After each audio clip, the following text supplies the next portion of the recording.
بسم اللہ الرحمن الرحیم۔ السلام علیکم۔ پروگرام علم و حکمت میں خوش آمدید۔ میں ہوں محمد حسن الیاس۔ ناظرین کرام، اگر یہ کہا جائے کہ دین اللہ کی وہ ہدایت ہے جو اس نے سب سے پہلے انسان کی فطرت میں الہام فرمائی اور اس کے بعد اس کی تمام ضروری تفصیلات اپنے پیغمبروں کی وساطت سے انسان کو دی، تو اس مقدمے کے نتیجے میں مذہب کو سمجھنے کی پوری اورینٹیشن ہی تبدیل ہو جاتی ہے۔ یعنی پھر ہمیں یہ ماننا پڑے گا کہ مذہب فطرت میں موجود ان حقائق کو انیشیٹ نہیں کرتا بلکہ انسانوں کو ان کی یاد دہانی کرواتا ہے۔ ہمیں یہ بھی ماننا پڑے گا کہ مذہبی احکام کی غایت و مقصد، علت و سبب ہر اس انسان پر واضح کی جا سکتی ہے جس کے اندر فطرت کی یہ روشنی موجود ہے۔ اور ہمیں یہ بھی ماننا پڑے گا کہ اگر کسی انسان تک دین کی دعوت نہ بھی پہنچے تو محض فطرت کی اس ہدایت کی بنیاد پر وہ خدا کے سامنے جواب دہ ہو سکتا ہے۔ لیکن سوال یہ پیدا ہوتا ہے کہ دین کی ہدایت اصلاً فطرت میں موجود تھی، یہ مقدمہ انسانوں نے اپنے عملی مشاہدے یا عقلی استنباط سے اخذ کیا ہے، یا پھر مذہب کے بنیادی ماخذ اور سورسز بھی اس کو اسی طرح بیان کرتے ہیں؟ اور سب سے اہم سوال کہ فطرت کی اس ہدایت کی موجودگی میں نبوت کی ضرورت کیوں پیش آئی؟ نبوت اور وحی اور فطرت کا باہمی تعلق کیا ہے؟ کیا وحی کے بغیر فطرت ایک بے روشن چراغ ہے؟ یہ ساری الجھنیں لے کر ہم حاضر خدمت ہیں۔ ہمارے ساتھ حزب سابق تشریف رکھتے ہیں جناب جاوید احمد غامدی صاحب۔ السلام علیکم غامدی صاحب۔ وعلیکم السلام۔ بہت شکریہ غام صاحب آپ کے وقت کا۔ غام صاحب، سب سے پہلے یہ بنیادی اشکال، یہ بنیادی الجھن جو لوگوں کے ذہن میں پیدا ہوتی ہے، جس وقت اللہ تعالیٰ نے فطرت کی روشنی انسان کے اندر ڈال دی تو اس کے بعد نبوت یا وحی کے ذریعے اس کو قائم رکھنا ہدایت پر، اس کو توجہ دلانا، اس کی ضرورت کیوں پیش ہے؟ یعنی فطرت کیا اصول ہے، وہی اطلاق ہے؟ فطرت کیا اجمال ہے، وہی تفصیل ہے؟ وحی اور فطرت کا باہمی ریلیشن کیا ہے؟ میں اس پر پچھلی نشست میں بھی کچھ گفتگو کر چکا ہوں، اور میں نے اس وقت یہ عرض کیا تھا کہ دین کی ہدایت ہو یا دوسرے علوم کے اصول و مبادی، وہ سب میرے اندر بالقوہ موجود ہیں۔ یہ خارجی تحریکات ہیں جو ان کو نمایاں کرتی ہیں۔ اس میں میرے والدین، میرا ماحول، میری میراث، مجھے جو کچھ ملا ہے اور جس جگہ پر میری پرورش ہوئی ہے، وہ سب چیزیں مل کر اپنا کردار ادا کرتی ہیں۔ لیکن کیا مجھے اسی راستے پر چھوڑ دیا جائے؟ تو اس میں تعین کا عمل بہت دیر سے ہوگا۔ یعنی ہمارے جتنے علوم ہیں وہ ایک دن میں پیدا نہیں ہو جاتے، ان کا پوٹینشل ہمارے اندر ہے۔ بالقوہ وہ علوم ہم لے کے آئے ہیں۔ جس وقت ہمارے باطن میں موجود اس علم کا خارج کے ساتھ ریلیشن پیدا ہوتا ہے، تعلق پیدا ہوتا ہے، تو یہ عمل تدریج کے بے شمار مراحل سے گزرنے کے بعد علم بنتا ہے۔ اس پر میں نے تفصیلی گفتگو کی تھی۔ تو اگر وہیں چھوڑ دیا جاتا، اللہ تعالیٰ آگے رہنمائی نہ فرماتے، تو پہلا نتیجہ تو یہ نکلتا کہ جو کچھ تھا وہ اجمالی میں رہ جاتا۔ ٹھیک۔ اچھا، اگر اس کو انسان تفصیلات میں تبدیل کرتا تو انسان کے ساتھ ایک بڑا حادثہ یہ ہے کہ ایک تو وہ ذرائع ہیں جن سے حقیقی علم حاصل ہوتا ہے، اس کے پاس خیال کی بہت بڑی طاقت ہے۔ درست۔ اب یہ جو خیال ہے یہی اصل میں پھر تخیلات میں تبدیل ہونا شروع ہو جاتا ہے، اور تخیلات توہمات میں بدلنا شروع ہو جاتے ہیں۔ تو اس کا بہت شدید اندیشہ تھا۔ جو کچھ بالقوہ اندر موجود ہے، جو خدا نے دے کے بھیجا ہے، جس وقت وہ اجمال سے تفصیل میں تبدیل ہو تو بجائے اس کے کہ وہ ایک صحیح مذہب کی صورت اختیار کرے، وہ توہمات کی ایک دنیا پیدا کر دے۔ یہ آپ دیکھتے ہیں نا کہ انسان نے میتھولوجی بنا ڈالی، دیوی دیوتاؤں کے معلوم نے کیا کیا خاندان وجود پذیر کر دیے، کیا کہانیاں لوگوں نے سنا ڈالی۔ فلسفے کو آپ دیکھیں جس پہ انتہائی عاقل لوگ کائنات پر غور و خوض کر رہے ہیں، لیکن بنائے استدلال کیا ہے؟ اگر مثالیت پسند فلسفیوں کو آپ دیکھیں جو بڑے فلسفی ہیں، یعنی افلاطون ہے، ارسطو ہے، کانٹ ہے، ہیگل ہے، بہت بڑے فلسفی ہیں، لیکن سب کے ہاں بنائے استدلال کیا ہے؟ تخیل۔ آخر میں جا کے اس کا جو لازمی نتیجہ نکلتا ہے وہ یہ ہے کہ آپ اعتقاد اور یقین کی دولت سے محروم ہو جاتے ہیں۔ تو اللہ نے پہلے دن سے یہ فیصلہ کیا کہ انسان کے اندر جو کچھ بالقوہ موجود ہے اس کو تو ظہور پذیر ہونا ہے۔ اس کی میں نے پچھلی دفعہ بھی ایک بڑی واضح مثال دی تھی، اور یہ بتایا تھا کہ دیکھیے کس طرح سے اللہ تعالیٰ نے اس بات کو بیان کیا کہ انسان کے اندر کیا موجود تھا، اس کا ظہور کس طریقے سے ہوا، اور آگے پھر علم کیسے بڑھا۔ تو یہ تو ہونا تھا، یعنی جو کچھ اندر موجود تھا اس نے باہر آنا تھا، لیکن یہ باہر آ کر کہیں انہی حوادث کا شکار نہ ہو جائے۔ پہلے ہی مرحلے کے اوپر ضروری رہنمائی کے لیے پہلے انسان کے بارے میں فیصلہ کیا گیا کہ وہ اللہ کا پیغمبر ہوگا۔ ٹھیک، قرآن مجید نے بھی اس کی تصریح کی ہے اور یہ بتا دیا ہے اب جب اللہ کا پیغمبر ہوگا تو اس کے پاس جو کچھ فطرت میں موجود ہے، جو کچھ عقل خود استخراج کر سکتی ہے، اس کو حقیقی رہنمائی میسر آ گئی۔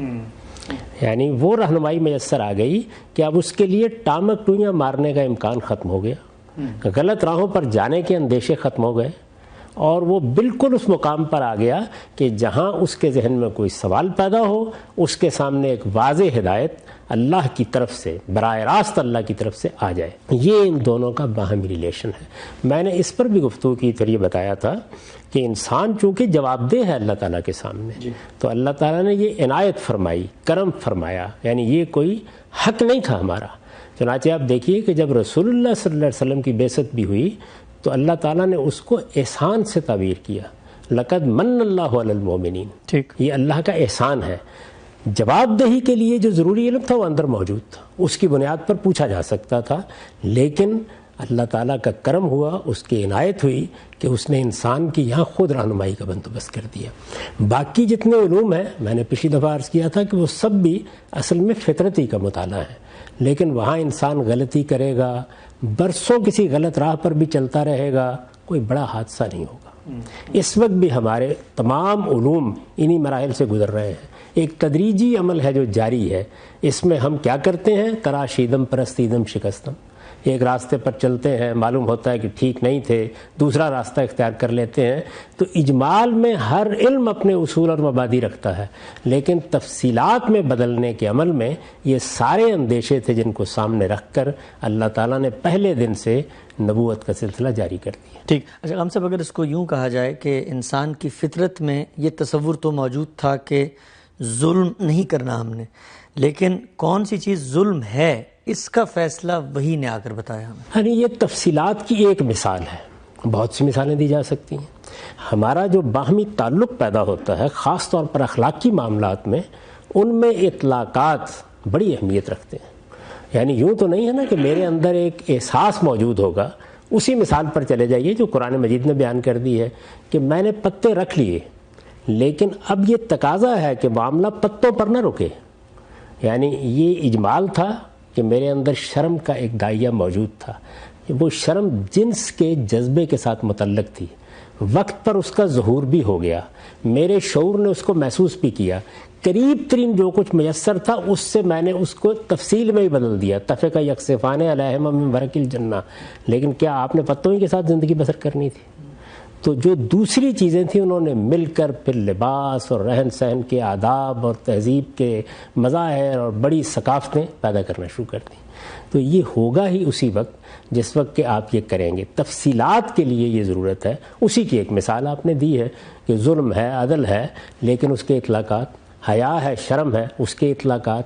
تو اطلاقات کے لیے رہنمائی بہرحال آپ کو یا تو برسوں کے تعامل سے میسر آتی ہے، اور اس میں ٹرائل اور ایرر ہوتا ہے۔ یعنی آپ ایک راستے پر جاتے ہیں، آپ کو احساس ہوتا ہے کہ میں نے اس اجمالی علم کو تفصیل میں تبدیل کیا تو یہاں غلطی کھا گیا، پھر آپ اس کی اصلاح کرتے ہیں۔ تو یہ عمل بہت وقت لیتا ہے۔ پیغمبروں کے ذریعے سے اللہ تعالیٰ نے یہ احسان فرمایا کہ آپ ہدایت پر آئیں بھی، ہدایت پر کھڑے بھی رہیں، اور ہدایت سے انحراف کی صورت میں آپ کے پاس رہنمائی کا ایک منارہ موجود ہے۔ اچھا ہم صاحب، ہم یہ دیکھتے ہیں کہ جو لوگ مذہبی روایت کو نہیں مانتے وہ فطرت کی اس بنیادی روشنی کو سامنے رکھ کر نظام بھی تشکیل دیتے ہیں، زندگی کے مسائل بھی حل کرتے ہیں۔ تو وہ کیا جوہری فرق ہے جو واقع ہوتا ہے کہ فطرت کی اس روشنی کو سامنے رکھ کر اگر ہم مذہبی روایت کی طرف رخ نہ بھی کریں تو انسان کو عملی طور پہ کیا مشکل پیش آتی ہے؟ عملی طور پر جو بڑی مشکل پیش آتی ہے وہ میں دو حصوں میں اس کو بیان کر سکتا ہوں۔ ایک اس کا دنیوی پہلو ہے اور ایک اس کا اخروی پہلو ہے۔ دین چونکہ آخرت سے متعلق ہے بنیادی طور پر، یعنی وہ اپنے اس مقدمے پر کھڑا ہے کہ یہ دنیا عارضی دنیا ہے، تمہیں ایک دن اس دنیا کو چھوڑنا ہے، موت پر یہ زندگی ختم نہیں ہوتی، تمہاری آنکھ ایک دوسری دنیا میں کھلے گی، جب اس دوسری دنیا میں تمہاری آنکھ کھلے گی تو وہاں ابدی فیصلے ہوں گے، وہ فیصلے نعمت کے بھی ہو سکتے ہیں، وہ فیصلے نقمت کے بھی ہو سکتے ہیں۔ یہ ایک بہت بڑی چیز ہے. تو یہاں پر بہت بڑا فرق واقع ہو جائے گا اگر میں کسی غلط راستے پر پڑ گیا, میں انحرافات میں مبتلا ہو گیا, میں نے اجمال کا تعلق تفصیلات سے پیدا کیا اور اس میں بڑی غلطیاں کر ڈالی. تو اس لیے ایک تو اس لحاظ سے یہ بڑی اہم بات ہے کہ میں وہاں اپنی راہ کھوٹی نہ کر بیٹھوں, جس کو قرآن مجید ایک بڑی خوبصورت تعبیر دیتا ہے کہ انسان پھر خسارے میں چلا جائے گا, اس کے اعمال بے وزن ہو جائیں گے, وہ اس باہمی ربط پر قائم نہیں رہے گا جس پر اللہ قائم کرنا چاہتا ہے. ایک دوسری جگہ اس کو اس طرح بیان کیا ہے کہ میں نے اس پورے عالم میں ایک میزان رکھ دی ہے, اس سے تمہیں بھی یہ درس دینا مقصود ہے کہ اللہ تطغوا فی المیزان, تم بھی اس اعتدال میں کوئی خرابی نہ پیدا ہونے دو. تو اس اعتدال اور توازن کو قائم رکھنا تفصیلات میں کوئی آسان کام نہیں. جب آپ انحراف کریں گے تو بسا اوقات اس کے نتائج وہاں خطرناک نکل سکتے ہیں. دوسرا پہلو کیا ہے؟ دوسرا پہلو یہ ہے کہ آپ کو اس دنیا میں, اس مادی دنیا میں چیزیں ایجاد کرنی ہیں, علوم میں دلچسپی لینی ہے, دنیا پر توجہ دینی ہے, سیاست, معیشت, معاشرت کے لیے بہت سے نظم بنانے ہیں, آنے والے تجربات سے سیکھنا ہے, سلطنتوں کی دنیا سے قومی ریاست میں جانا ہے, اس سے آگے جا کر آپ کو خود قومی ریاست پہ نظر ثانی کرنی ہے. یہ جو سارا عمل آپ نے کرنا ہے, اس سارے عمل میں اگر کہیں توہمات آ گئے, اس لیے کہ میں نے ابھی عرض کیا کہ مذہبی احساس میں اس کا بہت امکان ہوتا ہے کہ آپ تخیل کو استعمال کرنا شروع کر دیں. درست. یعنی اگر تو آپ اس صحیح راستے پر رہیں گے کہ جو کچھ ہے آپ کے تجربے اور مشاہدے میں, اور میں پہلے عرض کر چکا کہ یہ تجربہ اور مشاہدہ صرف خارجی حواس کا نہیں ہے, میرے باطنی حواس کا بھی ہے. یہ میرا تجربہ ہے, یہ موضوعی ہے, میں اس تجربے کو استقراء کے ذریعے سے معروضی بناتا ہوں, اور اس کے بعد پھر استنباط کا یا انفرنس کا طریقہ شروع ہوتا ہے. یہاں تک میں علم کی دنیا میں ہوتا ہوں, لیکن کیا میں یہیں رہتا ہوں؟ انسان کی تاریخ اس بات کی شہادت دیتی ہے کہ اس کے بعد تخیل کی دنیا شروع ہو جاتی ہے. اور تخیل کی دنیا کیا چیز پیدا کر دے گی آپ کچھ نہیں کہہ سکتے. اس کا اثر اصل میں آپ کی پوری زندگی پر پڑے گا. بڑے لوگ پیدا ہوں گے, وہ اپنے تخیلات سے ایک ایسا کثر تعمیر کر دیں گے کہ آپ اس کی بھول بھلیاں میں کھو کر رہ جائیں گے. اقبال نے داد دی ہے کہ محل ایسا کیا تعمیر عرفی کے تخیل نے, تصدق جس پہ حیرت خانہ سینہ و فارابی. یعنی اس تخیل میں اتنی قوت ہے کہ سینہ و فارابی جیسے فلسفی بھی اس کے سامنے حیرت زا ہو کے رہ جاتے ہیں. وہ اگر ہو گیا تو پھر کیا ہوگا؟ اس کے اثرات آپ کی پوری زندگی پر پڑیں گے, آپ کے افکار و خیالات پر پڑیں گے. اگر آپ فرمائیں تو میں بالکل اطلاقی مثال دے دوں کہ مسلمانوں کا زوال ہوا ہے, آپ اس کے اسباب متعین کرتے ہیں. میں نے اپنی کتاب مقامات میں تعین کے ساتھ بتایا ہے کہ اس کے اسباب میں ایک بہت بڑا سبب یہ ہے کہ وہ تخیلات کی دنیا جو فلسفے اور تصوف نے آباد کر رکھی ہوئی تھی, وہ ہماری ذہانتوں کا اصلی مقصود بن گئی. یعنی متاثر ہو گئے اس سے. اس کا نتیجہ کیا نکلا؟ وہ نتیجہ یہ نکلا کہ آپ کے بہت بڑے بڑے لوگ اسی دنیا میں جی رہے ہیں. حیولہ کیا ہوتا ہے, تنزلات کیا ہوتے ہیں, ذات تعینات کیسے قبول کرتی ہے, آیان ثابتہ کا کیا تعلق پیدا ہوتا ہے, یہ تخیلات کی دنیا ہے. اس کے لیے کوئی بناء استدلال موجود نہیں ہے, کوئی بناء استدلال جس کو آپ علم کی کہتے ہیں اگر موجود نہیں ہے تو ساری ذہانتیں اس میں صرف ہوں گی, تو سائنس کہاں سے وجود میں آئے گی؟ زندگی کے معاملات اور مسائل سے اس کا تعلق کیسے پیدا ہوگا؟ چنانچہ سیاست کیسے کرنی ہے, معاشرت کا نظم کیسے ہونا ہے, شہروں کو کیسے تہذیب میں ڈالنا ہے, ایجادات کیسے کرنی ہے, نئے آنے والے چیلنج کا مقابلہ کیسے کرنا ہے, اس میں آپ کی جو ذہنی ایکٹیویٹی ہے یا ذہنی فعالیت ہے وہ مجروح ہو گئی اس کے نتیجے میں. تو اس کے اثرات قوموں کی زندگی پر پڑتے ہیں, اس لیے یہ ضروری ہے کہ انہیں اس راستے پر نہ جانے دیا جائے. اچھا علامہ صاحب, ایک اور میں مثال کو لیتا ہوں اور کوشش ہم یہ کرتے ہیں کہ آپ اس کا عملی ریلیشن واضح کریں. مثلا انسان کی فطرت میں موجود ہے کہ ایک شخص جب دنیا سے رخصت ہوتا ہے تو اس کا جو مال ہے, عقل یہی کہتی ہے کہ اس کے جو اہل خانہ ہیں, اس کے جو بچے ہیں, اس کے اعزہ اقربا, ان میں جانا چاہیے. ہم یہ دیکھتے ہیں کہ مذہبی روایت نے ہمیں میراث کے تقسیم کا پورا قانون بیان کیا, کس کو کیا ریشو ملے گا. لیکن جو لوگ مذہب کو نہیں مانتے انہوں نے بھی تو آخر انہیریٹنس کا لاء تخلیق کیا ہے نا. امریکہ میں دیکھیں, کینیڈا میں دیکھیں, آسٹریلیا میں دیکھیں, یو کے, ہر جگہ انہیریٹنس کا لاء موجود ہے. تو اب وحی کی روشنی کے بغیر بھی انہوں نے ایک اصول کا اطلاق, ایک اجمال کی تفصیل جو ہے وہ تو پوری طرح سے کر لی. تو میں نے عرض کیا کہ انسان تو یہ کرے گا, لازماً کرے گا, لیکن اس میں ہوگا کیا؟ بے انصافی ہو جائے گی. اچھا، سخت ظلم ہو جائے گا بعض موقعوں کے اوپر. میں ان میں سے تمام قوانین کا جائزہ لے کے آپ کو بتا سکتا ہوں کہ اس میں کس طرح انسانی فطرت کے بعض تقاضوں کو نظر انداز کیا گیا اور اس سے کیا مسائل پیدا ہوتے ہیں. یعنی اس میں چونکہ کوئی بنائی نہیں ہے. میں چند سوالات کرتا ہوں، آپ بتائیں کیا کریں گے. یعنی یہ تو ایک اجمالی جواب ہوا نا کہ میرے بعد میری میراث میرے اعزاء اقربا کو ملنی چاہیے. اعزاء اقربا میں کیا سب ایک درجے کے ہیں؟ آپ برابر برابر تقسیم کر دیں گے؟ آپ مجھے بتائیں کیا معیار ہے جس پر آپ کہیں گے کہ والدین کو یہ ملنا چاہیے اولاد کو یہ ملنا چاہیے؟ زیادہ اہمیت کس کی ہے؟ اچھا، یہ تو ہوا اس کا وہ پہلو جس کا تعلق عدل سے ہے، انصاف سے ہے. ایک دوسری چیز یہ ہے کہ آپ نے اپنے آپ کو کس مصیبت میں ڈال لیا. آپ اپنے قریب ترین اعزاء کے معاملے میں ترجیح قائم کر رہے ہیں اور اس طرح پیغام دے رہے ہیں اگر اولاد کے لیے زیادہ حصہ چھوڑتے ہیں تو والدین کے ماتھے پر شکن آتی ہے. والدین کی طرف جاتے ہیں تو اولاد کہتی ہے کہ وہ تو بوڑھے ہو گئے، اب ان کو دنیا سے رخصت ہونا تھا، ہمیں تو آگے بڑھنا تھا. یہ کیا بے انصافی ہوئی ہے؟ تو آپ اس طریقے سے ایسے مسائل اپنے پیچھے پیدا کر دیتے ہیں کہ جس کا آپ کو عام حالات میں اندازہ نہیں ہوتا.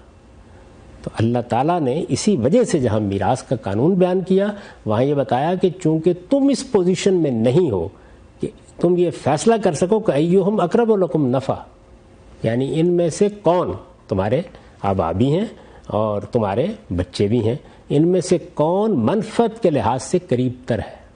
تو وجہ بتائی کہ کس وجہ سے یہ تقسیم کی جا رہی ہے، بنیاد بتائی جس پر اس سارے اصول کو قائم کیا ہے اور اس کے بعد اس کا اطلاق خود کر دیا تاکہ نہ آپ کے ہاں کسی ترجیح کا سوال پیدا ہو نہ آپ سے کوئی بے انصافی سرزد ہو.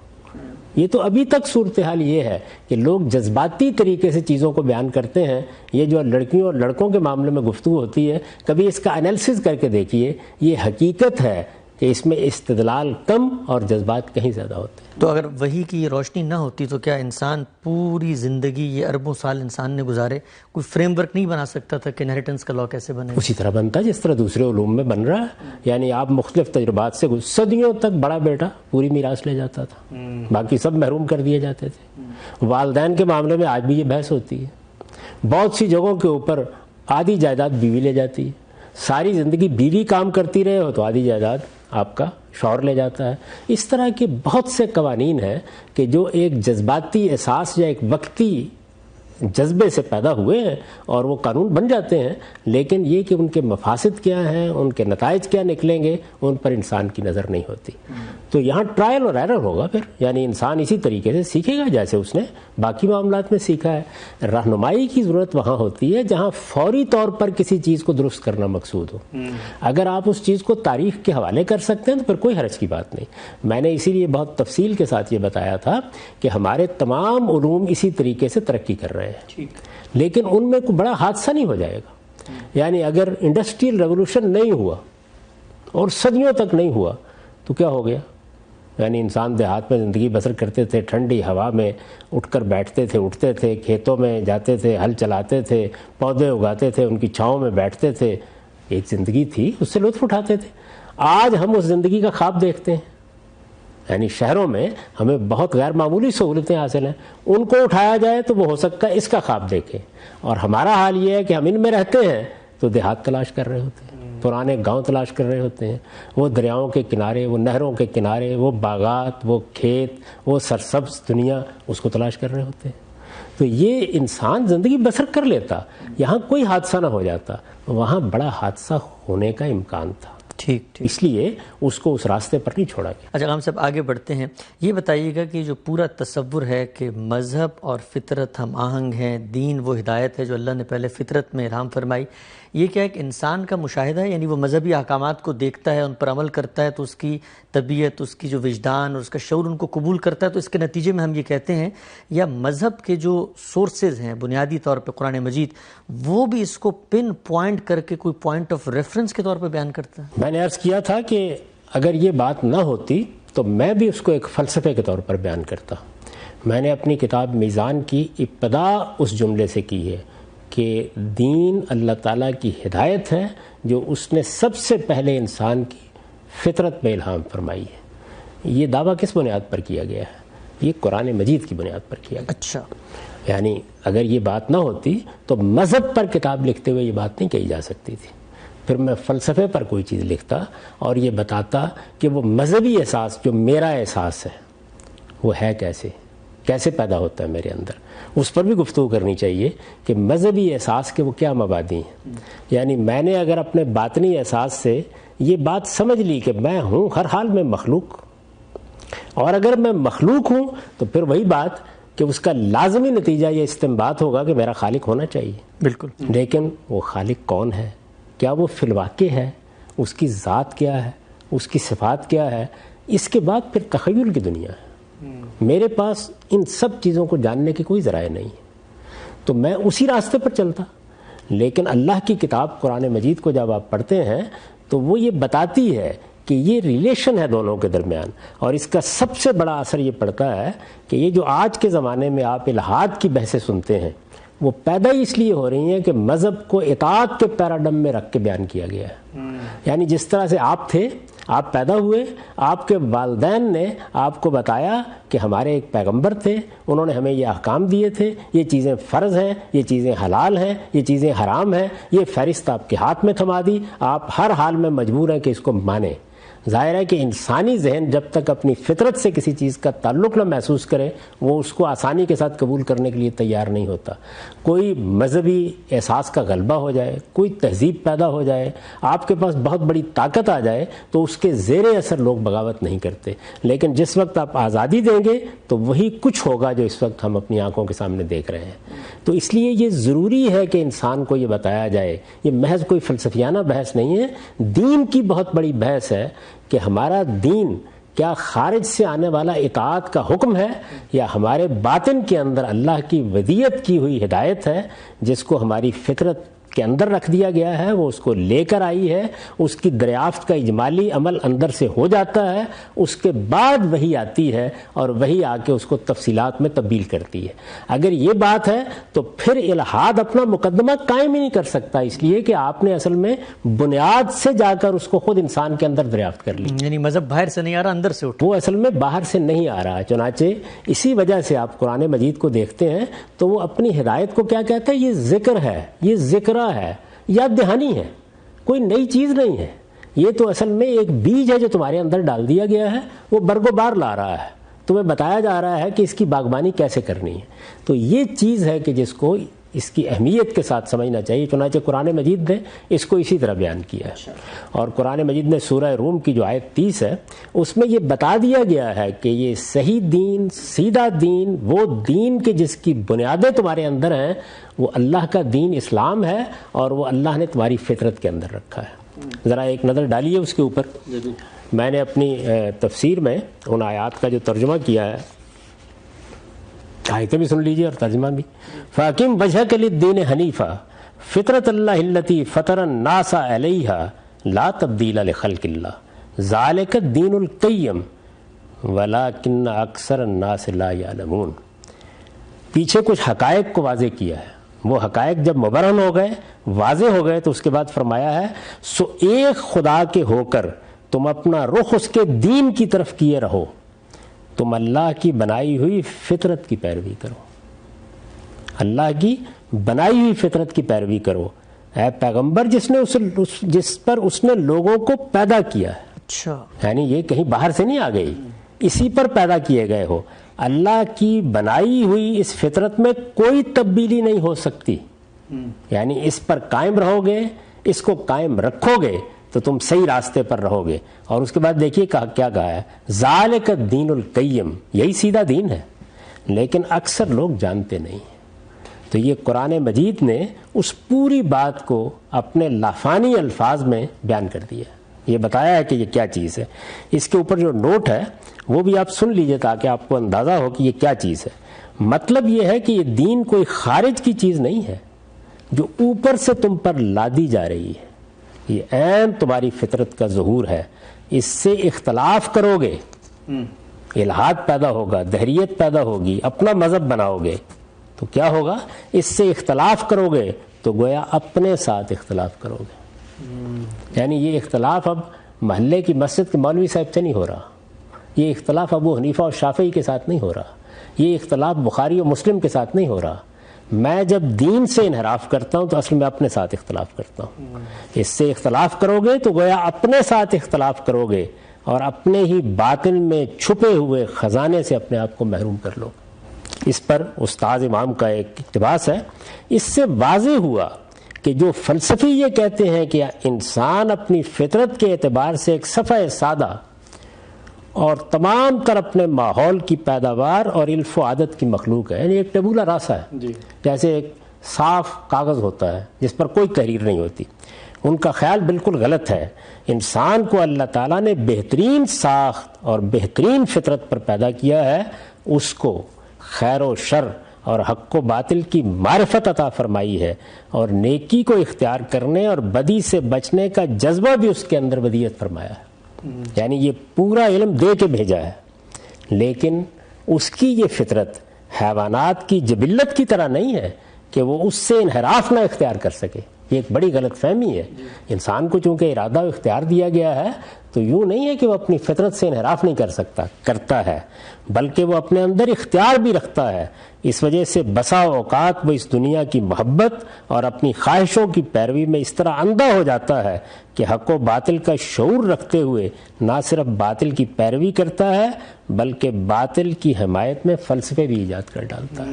انبیاء علیہم السلام اسی فطرت کی تفصیل کرتے اور اس کے تمام مقتضیات اور لوازم کو انسان کے لیے واضح کر دیتے ہیں. یہ ہے اصل میں فطرت کا وحی سے تعلق.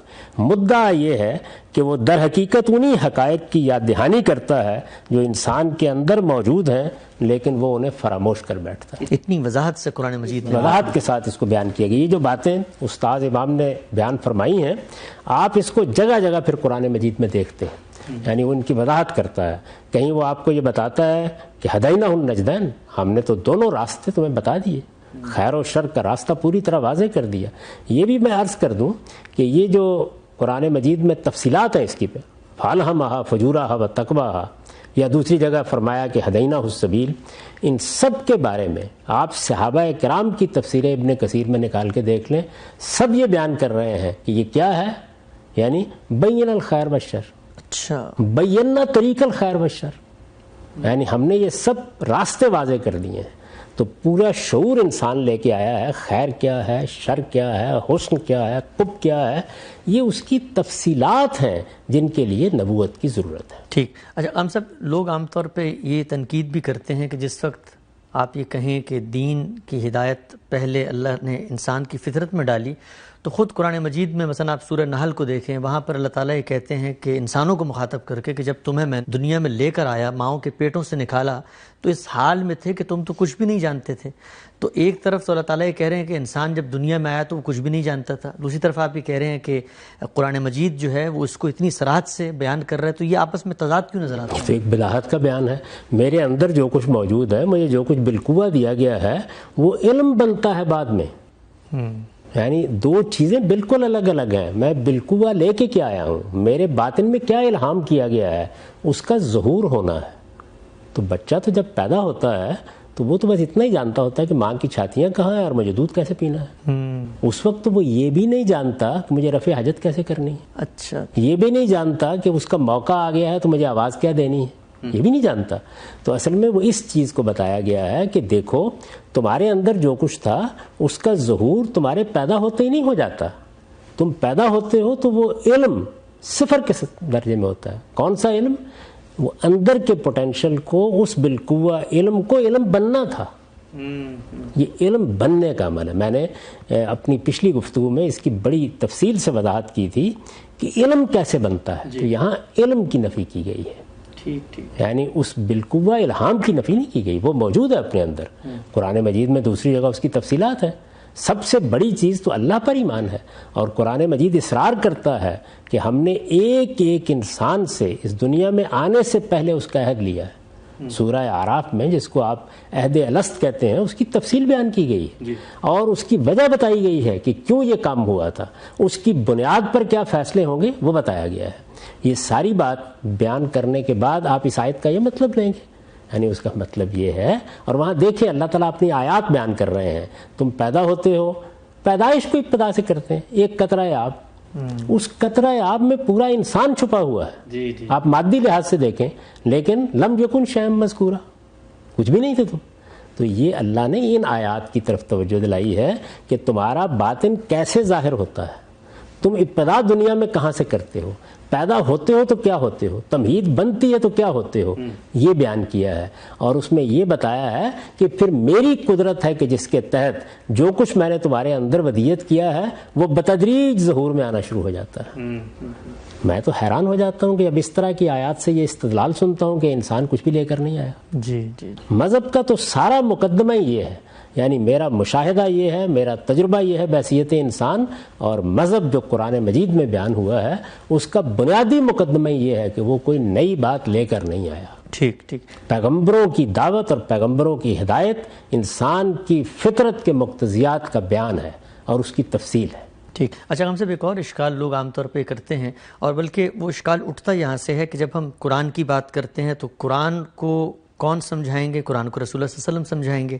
قرآن کا ایک معنی جو ہم سمجھ رہے ہیں کہ اللہ نے نفس کے اندر یہ شعور رکھا ہے، خیر و شر کا شعور، حسن و قبح، یہ سب چیزیں، لیکن ایک حدیث آتی ہے اس میں رسول اللہ صلی اللہ علیہ وسلم اللہ سے دعا کر رہے ہیں کہ اللہم آتی نفسی تقواہا وانت خیر من زکاہا. تو رسول اللہ صلی اللہ علیہ وسلم یہ کہہ رہے ہیں کہ یا اللہ تو میرے نفس میں تقوی کو پیدا کر. تو اگر تقوی اور نیکی اور بدی کا شعور پہلے سے انسان کی فطرت میں موجود تھا تو پھر رسول اللہ صلی اللہ علیہ وسلم اللہ سے یہ کیوں مانگ رہے ہیں تقوی؟ اللہ ہی سے مانگا جائے گا، اس لیے کہ جو پوٹینشل میرے اندر موجود ہے اس کو اللہ ہی کے اذن سے ظہور پذیر ہونا ہے. یعنی آپ اللہ کے اذن کے بغیر پیدا ہو جاتے ہیں. وہ ایک قطرہ آب اور وہ ایک بیضہ اللہ کے اذن کے بغیر ملاپ کر لیتا ہے، تو اللہ ہی سے مانگا جائے گا نا.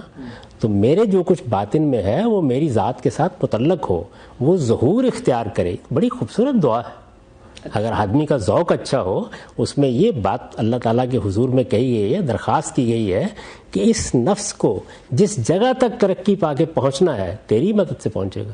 ہم ہر دوسرے دن کیا، ہر وقت، ہر موقع پر، بلکہ اپنی 5 نمازوں میں اللہ تعالیٰ سے ہدایت مانگتے ہیں.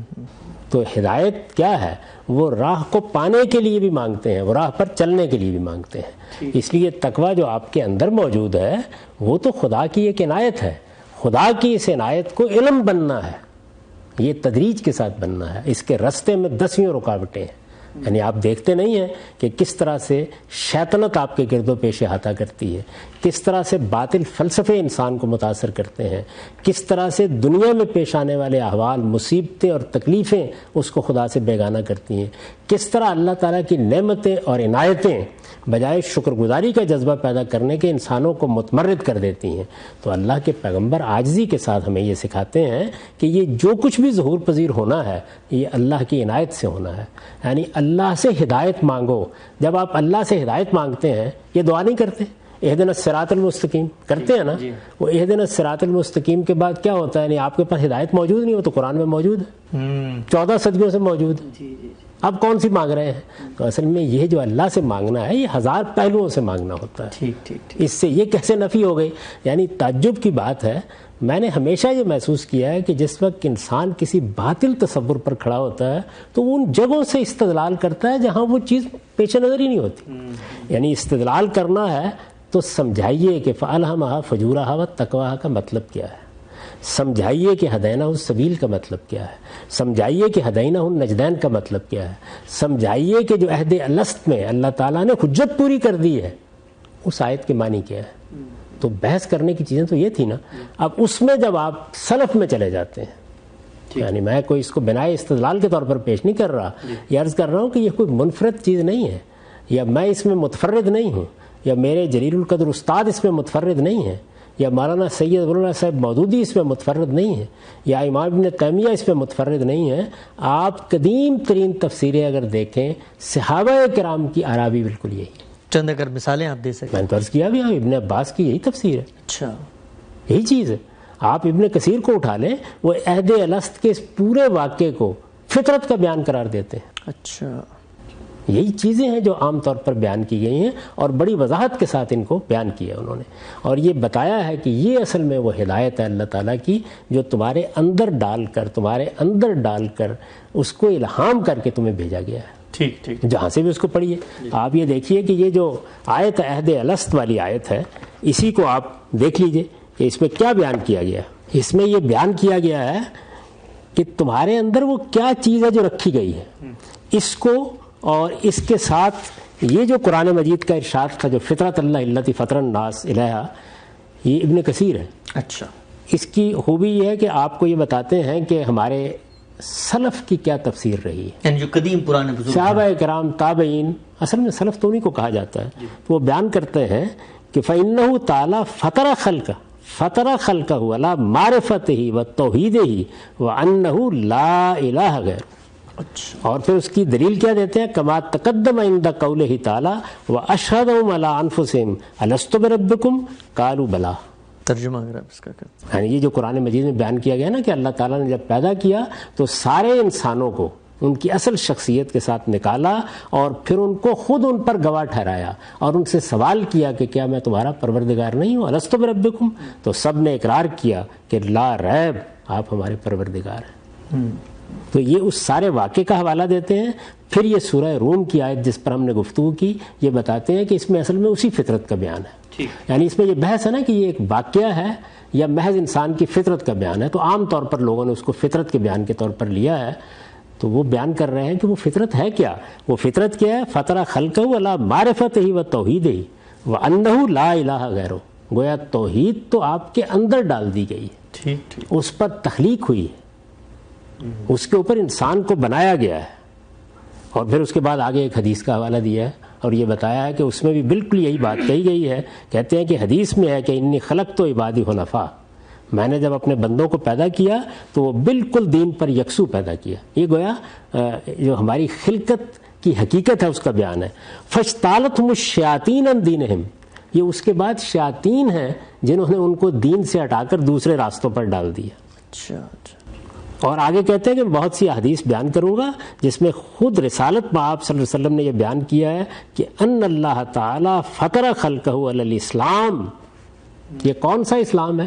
کہ اللہ تعالیٰ نے اپنی مخلوقات کو اسلام پر پیدا کیا ہے. جی، یعنی یہ وہ اسلام ہے کہ جس میں توحید ہے، اخلاقی شعور ہے، اسلام کی حقیقت ہے. یہ اسلام ایک دین بنتا ہے جب پیغمبروں کی ہدایت اس کے ساتھ تفصیلات میں مل جاتی ہے. تو اصل اسلام یا اصول میں اسلام یا مبادی میں اسلام، یہ کہتے ہیں کہ اس پر اللہ نے پیدا کیا. ثم ترى على بعضهم الادیان الفاسدہ یہودیہ والنصرانیہ والمجوسیہ.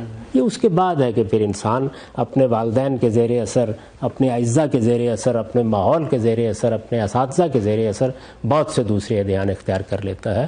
تو ہمارے ہاں حدیث کو آپ دیکھیے، قرآن مجید کو دیکھیے، یہی حقیقت ہے جس کو بہت وضاحت کے ساتھ بیان کر دیا گیا ہے کہ اللہ تعالیٰ نے انسان کی ایک فطرت بنائی ہے، اسی میں اصل ہدایت رکھی ہے، اسی فطرت کے اندر وہ ساری چیزیں بالقوہ موجود ہیں.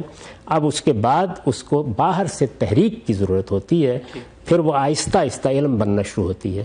جب وہ علم بنتی ہے تو اس کے ساتھ انسان کا تخیل بھی شامل ہو جاتا ہے اور گرد و پیش کے شیاطین بھی شبخون مارنے کے لیے تیار ہو جاتے ہیں. تو اللہ نے نبیوں کو مبعوث کیا تاکہ وہ ان انحرافات سے اس کو بچائے رکھیں اور وہ صحیح اپنی فطرت کی رہنمائی میں آگے بڑھتا چلا جائے. ٹھیک. اچھا غلام صاحب، آپ نے عہد الست کی بات کی کہ اللہ تعالیٰ کا یہ شعور، توحید کا یہ تصور انسان کی فطرت کے اندر موجود ہے، اور اگر اللہ نے یہ فطرت میں رکھا ہے تو پھر اسی کی بنیاد پر وہ سوال بھی کرے گا کہ تم نے خدا کو کیوں نہیں مانا. ایک اعتراض یہ بھی عام طور پر سامنے آتا ہے قرآن مجید کو پڑھتے ہوئے، بلکہ ایک عام قاری جب قرآن کو پڑھتا ہے تو اس کے دل میں اشکال پیدا ہوتا ہے کہ قرآن مجید کے صفحے صفحے پر یہ بات ہمیں ملتی ہے کہ رسولوں کو اللہ نے بھیجا ہے اور رسولوں کے بھیجنے کے بعد وہ سوال کرتے ہیں. مثلا میں کچھ مختصر سی 2-3 آیات آپ کے سامنے رکھتا ہوں. اللہ تعالیٰ کہتے ہیں سورہ یونس میں وَلِكُلِّ أُمَّةٍ رَسُولٌ فَإِذَا جَاءَ رَسُولُهُمْ قُضِيَ بَيْنَهُمْ بِالْقِسْطِ. ہر امت کے لیے ایک رسول ہے، رسول آتے ہیں تو پھر فیصلہ کیا جاتا ہے. اسی طرح کہا کہ لِأَلَّا يَكُونَ لِلنَّاسِ عَلَى اللَّهِ حُجَّةٌ بَعْدَ الرُّسُلِ، کہ ہم نے رسول بھیجے ہیں تاکہ ان کے ذریعے سے حجت تمام کریں. پھر تیسری جگہ پہ کہا وَمَا كُنَّا مُعَذِّبِينَ حَتَّىٰ نَبْعَثَ رَسُولًا، عذاب نہیں دیتے ہم انسانوں کو جب تک رسول نہ بھیج دیں. تو قرآن مجید میں تو ہر جگہ مواخذے کی بنیاد، سوال کرنے کی بنیاد، قیامت میں جواب دہی کی بنیاد وہ رسولوں کا آنا ٹھہرتا ہے. تو یہ فطرت کی بات کہ فطرت کی بنیاد پہ جواب دہی ہوگی، یہ تو دو متضاد باتیں پھر معلوم ہیں. ان حقائق کو بھی دیکھیے ذرا، تھوڑا سا پیچھے جا کے پہلے سمجھ لیجئے.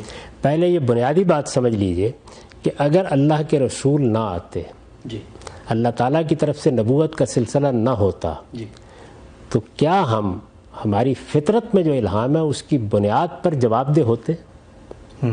اس کے اس پہلو کو ابھی تھوڑی دیر کے لیے چھوڑ دیجئے کہ قرآن کیا کہتا ہے. اپنی ذات میں غور کر کے دیکھیے. جیسے ہم نے پہلے فطرت کو خالص فطرت کی بنیاد پر سمجھنے کی کوشش کی, وہاں جا کے دیکھیے.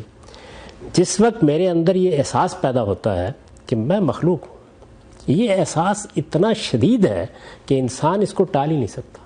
وہ ہر چیز کا انکار کر سکتا ہے. جیسے کہتے ہیں نا عام طور پر لوگ کہ انسان خدا کا انکار کر دے گا لیکن وہ موت کا انکار نہیں کر سکتا. اسی طرح انسان خدا کا انکار کر سکتا ہے لیکن وہ اپنے مخلوق ہونے کا انکار نہیں. یعنی وہ بنایا گیا ہے, وہ بنا ہوا ہے. اس کے مخلوق ہونے کا احساس اس کا باطنی احساس ہے. یہ سورج کو میری آنکھیں جیسے دیکھتی ہیں اس سے زیادہ قوت کے ساتھ میں اس احساس کو اپنے اندر پاتا ہوں. یہ جو میرا احساس ہے, اب اسی کو یاد کیجئے. ہوتا کیا ہے, جس وقت کوئی چیز ہمارے تجربے اور مشاہدے میں آ جاتی ہے تو اللہ تعالیٰ نے ہمیں عقل دی ہے, وہ فوراً استنباط کرتی ہے. جیسے ہی میں اس شدید احساس سے دوچار ہوتا ہوں کہ میں مخلوق ہوں تو استنباط کرتا ہوں کہ پھر کوئی خالق ہونا چاہیے. یعنی وہ میں خود ہی ہو سکتا ہوں, وہ یہ کائنات ہو سکتی ہے, وہ مادے کا تعامل ہو سکتا ہے.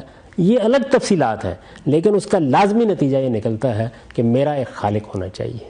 اب جب میں یہ مان لیتا ہوں کہ میرا ایک خالق ہونا چاہیے تو میرے اندر جو پوری شخصیت ہے وہ عقلی طور پر تقاضا کرتی ہے کہ میرے اس خالق کے ساتھ میرا کوئی تعلق بھی ہو, میں اس کو جانوں بھی, میں اس کو پہچانوں بھی.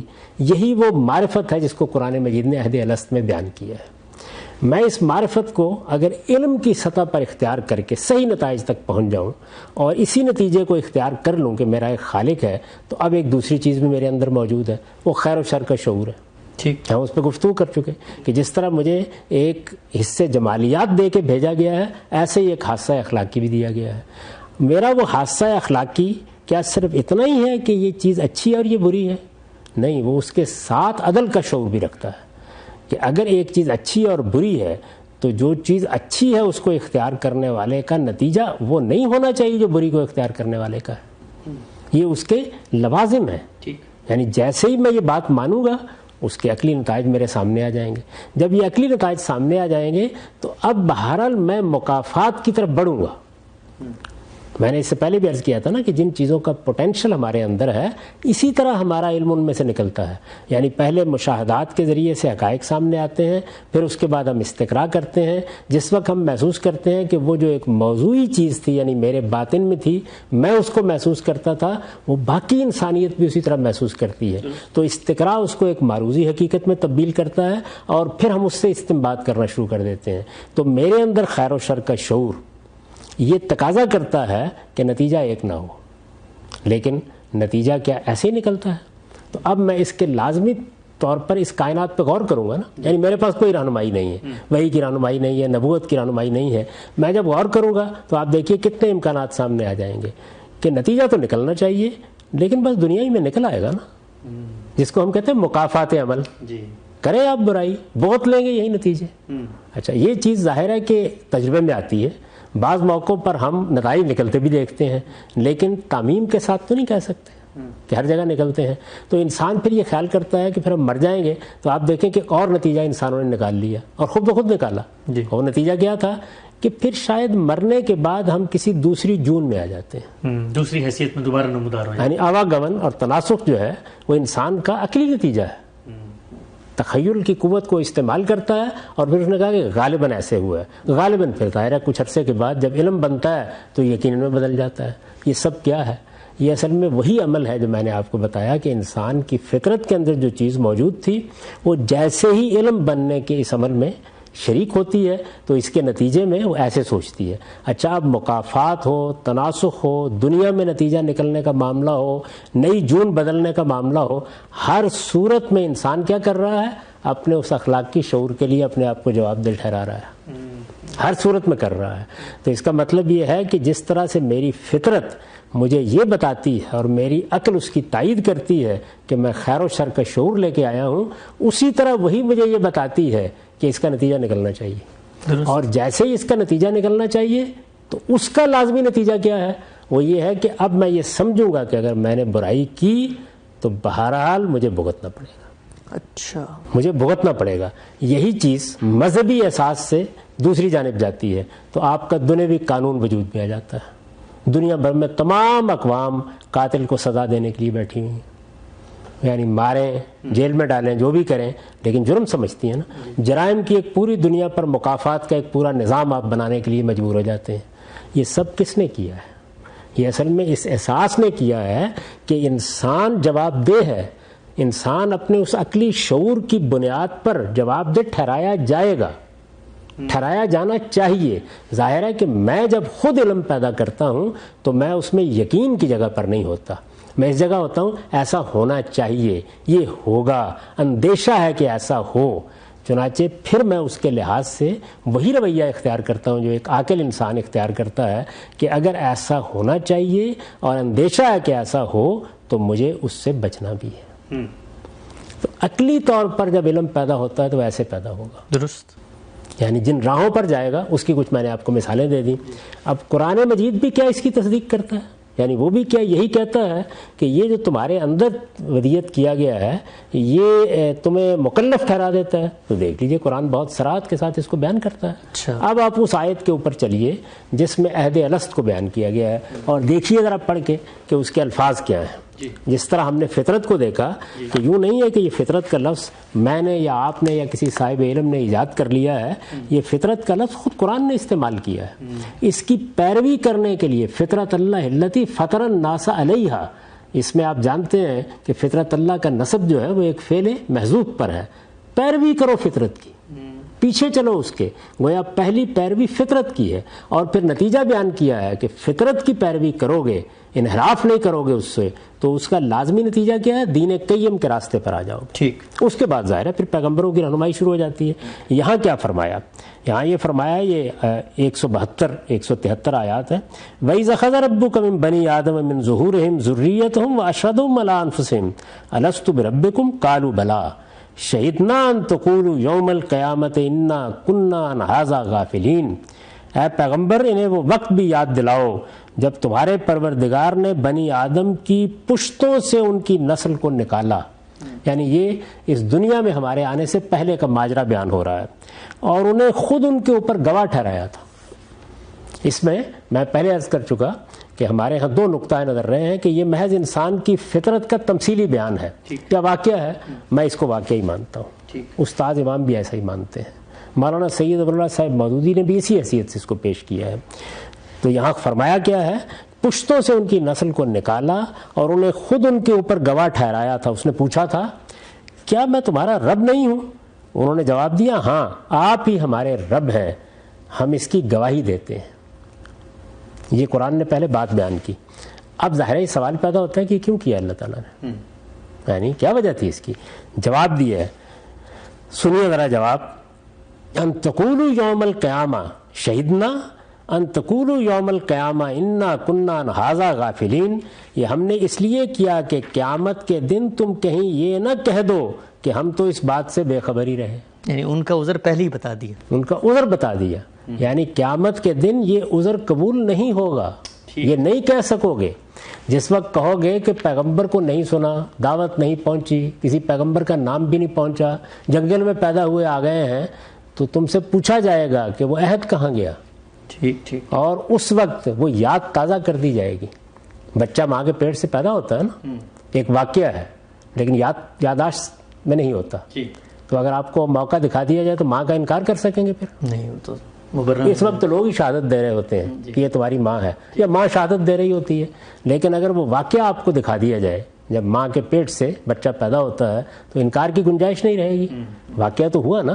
تو وہ جب یاداشت جو اس وقت نہیں ہے وہ محو کیا گیا ہے. کیوں کیا گیا ہے وہ ایک الگ بحث ہے. یہ امتحان تھا تو اس لیے یہ ضروری تھا نا اس کو کیا جائے. تو یہ جب صورتحال پیدا ہوئی تو اللہ تعالیٰ نے فرمایا کہ پہلی وجہ تو یہ ہے. ٹھیک. پہلا سبب یہ ہے. صاحب یہاں پر ہمارے پروگرام کا وقت ختم ہوتا ہے.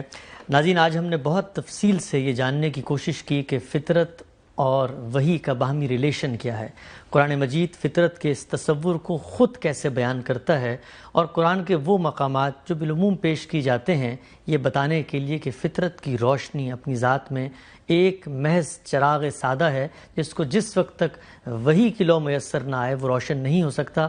غامدی صاحب اس وقت یہاں تک پہنچے تھے کہ قیامت کے دن اللہ تعالیٰ اس فطرت کی بنیاد پر انسانوں کا مواخذہ بھی کر سکتا ہے۔ یہ بحث ابھی جاری ہے، ہمارے پروگرام کا یہاں وقت ختم ہوتا ہے۔ پروگرام اگر آپ کو پسند آئے، کوئی فیڈ بیک دینا چاہیں تو آپ ای میل کیجئے ih@duniatv.tv پر۔ اگلے پروگرام کے لیے محمد حسن الیاس کو یاد دیجیے۔ اللہ حافظ۔